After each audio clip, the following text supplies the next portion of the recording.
কালকে রাতে থেকে মানে এইগুলি বলার পরে ফোনে মেয়ের আমার পাগল বানায় ফেলছে। কালকে রাতে আমি ঘুমাইতে পারি নাই, মানে বিভিন্ন ধরনের ফোন, হ্যালো ভাই আপনি কীরকম, আপনি কী, আরে বিশ্বাস করেন ভাই এই কথাগুলি বলার পরে মেয়ের এমন ফোন দিতেছে আমার, মানে পাগল বানায় দিতে করতে ফোন দিয়ে আসতেছে। এটা তো আপনার পাবলিসিটি করে দিছে, এখন কেমন লাগে? আমার কাছে এটা খুব খারাপ লাগতেছে, নোংরামি কথা। ওরা বলতে পারে নোংরামি কথা, কিন্তু আমি বলতে পারি না।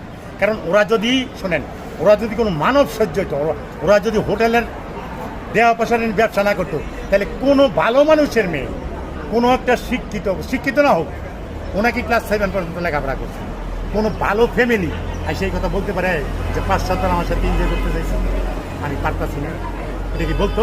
উনি কি কোনো দেহ ব্যবসার সাথে জড়িত ছিল? আছে, জড়িত, এখনও আছে, এখনও করতেছে। আমি সেটা ধরার জন্য চেষ্টায় আছি।